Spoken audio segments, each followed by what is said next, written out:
how are you today? I hope you always fine there wherever you are. Okay, today Fanny balik lagi nih sama video terbaru, yaitu video tentang Noni Belanda. Buat kalian yang belum tahu tentang Noni Belanda, yuk simak video berikut ini. Oke, nah aku akan jelaskan kepada kalian tentang Noni Belanda secara garis besar. Oke, buat kalian yang belum tahu tentang Noni Belanda itu apa sih? Noni itu apa? Kalau Belanda kan udah pasti negara. Oke, istilah Noni Belanda ini adalah sebutan untuk wanita-wanita yang belum menikah dan juga masih muda. Jadi istilah Noni Belanda ini tuh ada dan itu dipakai bahkan udah meluas ya di seluruh Indonesia ini, dan itu sudah meluas. Dan juga ada sebutan sinyo. Nah, sinyo itu tuh apa lagi? Kita kan belum mengerti tentang Sony, Noni ini. Kok udah ada sinyo lagi? Nah, sinyo itu tuh adalah sebutan bagi laki-laki yang berdarah Eropa setengah pribumi. Nah, pribumi itu apa? Pribumi itu ya inilah Indonesia ya, kita di tanah ini gitu. Oke, dan sinyo ini tuh untuk yang laki-laki, sedangkan sinyo ini untuk perempuan.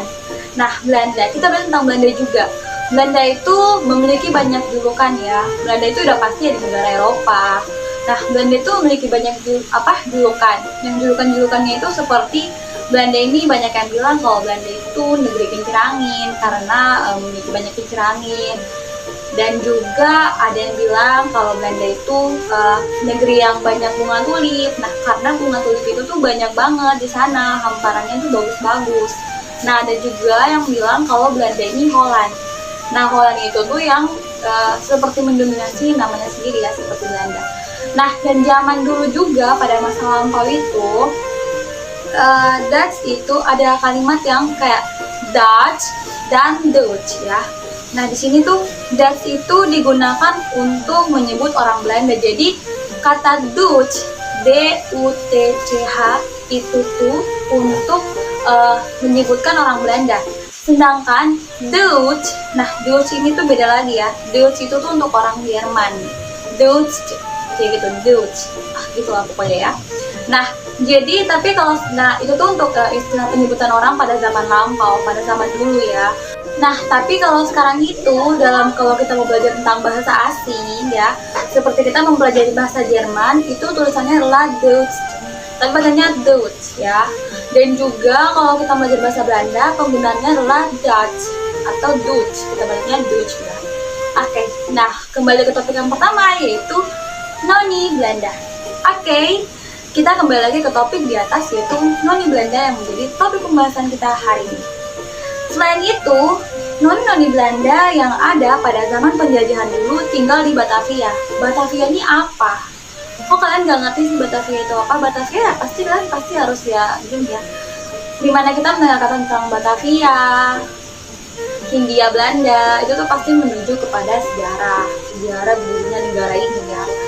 Oke, Batavia itu adalah sebuah kota atau sebutan Jakarta yang udah sekarang jadi Jakarta. Dulunya tuh Batavia. Oke, next. Kisah-kisah sedih dari para Noni Belanda ini yang mana masih muda, belum nikah ya. Terus tapi udah disergap, terus udah dibunuh. Kayak kasihan ya, masih muda, belum nikah, belum tahu kayak kehidupan keluarga itu gimana, udah meninggoy. Oke, dan juga mereka itu para Noni Belanda ini dibunuh dan disergap itu sama tentara Nippon. Kalian tahu nggak sih tentara Nippon itu apa? Kalian cari aja di Google. Oke, next. Oke, dan juga hingga suatu hari tertulislah sebuah surat. Nah, surat-surat ini tuh yang kayak mewakili perasaan para Noni Belanda ini. Jadi kayak satu orang menulis tuh kayak mewakili semua perasaan para gadis-gadis muda Belanda ini ya. Dan itu aku dapat tulisan-tulisan yang ditulis bahkan harian-harian ini aku dapat di salah satu konten YouTube yang nanti bakal aku bagi di deskripsi di bawah ini. Oke. Dan juga aku akan membacakan suratnya. Kalian boleh dengar. Aku terbangun di pagi hari, mendapati diriku di depan cermin cantik, dengan rambut pirang, dengan kulit putih bak mutiara, anggun dengan pesona yang tak terlukiskan.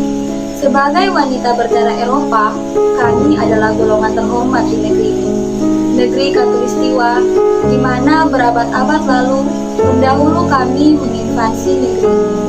Kami tidak biasa bekerja berat. Sedari kecil, kami diurus oleh wanita pribumi yang biasa dipanggil babu, berasal dari kata mbak dan ibu. Wanita pribumi yang biasa membantu mengurus seluruh kebutuhan kami. Sebuah keberuntungan bagiku, di mana aku hidup di negeri di mana kami adalah mutiara terindah. Bersolek mempercantik diri dengan pakaian termahal, dengan perhiasan yang gemerlap, menandakan bahwa kami mempunyai status yang tinggi di masyarakat. Usai membasuh diri, aku kembali berdiri di depan cermin, seolah tak berhenti mengagumi wajah, tubuh, dan hidupku. Aku melangkah mendekati jendela kamarku, memandang keluar lewat jendela kamarku, di mana aku bisa dilihat, digabungi.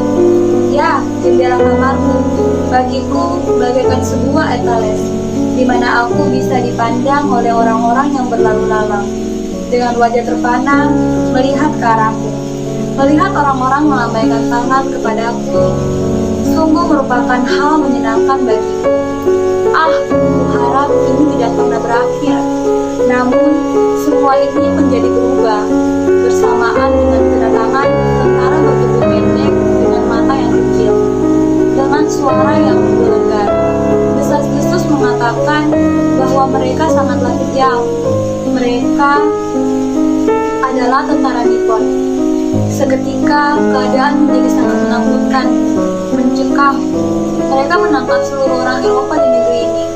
Perempuan-perempuan muda dikumpulkan, pembantaian, penangkapan, pelecehan, serta cerita terdengar memilukan. Mereka dipisahkan dari keluarga mereka. Bahkan banyak dari mereka dibawa entah kemana. Aku mulai menangis, serasa ingin terlepas tubuhku dari raja itu.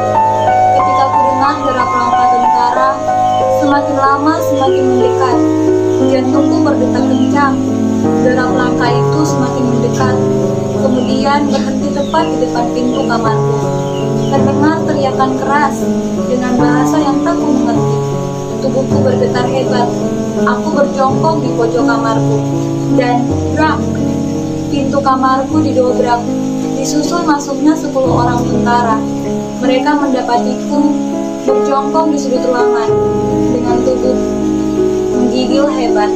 Mereka menatapku dengan tatapan beringas, menghampiriku sambil menarik rambutku dengan kasarnya. Mereka menyeret tubuhku, seraya tentara keras. Gaun tidur sutraku dicabik-cabik oleh mereka, dan salah satu dari mereka mendorong tubuhku keras. Aku tergeletak di lantai. Selanjutnya, kurasakan gelap sekelilingku.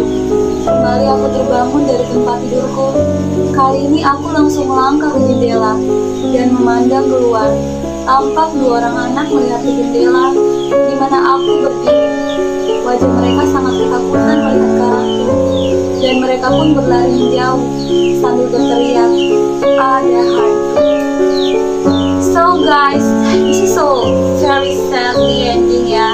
Jadi gimana ya bilangnya, kayak Parno di Belanda itu kayak kasihan ya. Mereka tuh dijadikan pembantaian, pelecehan seksual. Kalian tau lah ya masa-masa sadis pas zaman sejarah itu. I just wanna say to you, generasi muda Indonesia ya, bersyukur banget kita itu lahir di zaman dimana udah selesai perang. Karena orang tua kita, kakek nenek kita, para bebuyutan kita, itu kasihan banget mereka di zaman itu ya. Kesusahan, dibantai, disegat, dibunuh, gak dikubur. Kalian tau kan gak sih? Kayak udah digituin, mayatnya gak dikubur, malah dikasih biar gitu, kayak sampai kayak membusuk gitu di tanah, sampai menyentuh kayak tanah gitu ya. Jadi I just wanna say to you, generation muda Indonesia, dari sini tuh kita belajar ya bahwa sejarah itu sangat penting, dan juga gimana ya, bahwa perjuangan para pahlawan itu sangat penting ya. Emang sih ini tuh tentang noni Belanda, tapi aku pengen juga ngasih tahu ke kalian karena ini menyangkut sejarah ya. So, bendera merah putih tuh sangat-sangat, kita tuh bisa menghormati bendera itu karena perjuangan para pahlawan itu yang berjuang dengan giginya sampai bendera itu berkibar di seluruh Indonesia. So, dari itu juga aku belajar bahwa kita tuh nggak tahu kalau kapan Tuhan memanggil kita ya. Entah kamu masih umur belasan tahun, entah kamu masih baru 1 tahun, atau mungkin bahkan kamu belum lahir ke dunia ini, atau mungkin kamu 30-an, 25-an gitu ya. Kita tuh nggak tahu kapan Tuhan panggil. Nah, jadi sebelum Tuhan panggil tuh ngelakuin hal yang berpositif, melakukan hal yang baik, agar ketika Tuhan panggil tuh kalian udah siap. Kayak si dia ini ya, kasih banget ceritanya ya, dia mewakili Noni Belanda. Dan juga aku pikir itu aja ya untuk hari ini tentang kisah Noni Belanda, kisah sedih tentang Noni Belanda. Dan di next video mungkin aku akan buat tentang sejarah Indonesia, karena itu menginspirasi aku banget buat membuat cerita, bahkan mengupload video tentang konten sejarah gitu. Oke, buat kalian yang nonton sampai di sini, jangan lupa untuk like, comment, share this video, dan juga jangan lupa aktifkan lonceng notifikasinya biar kalau kalian nonton video dapat notifikasi dari kalian. Oke? Dan itu aja buat hari ini. See you next time guys. Terima kasih.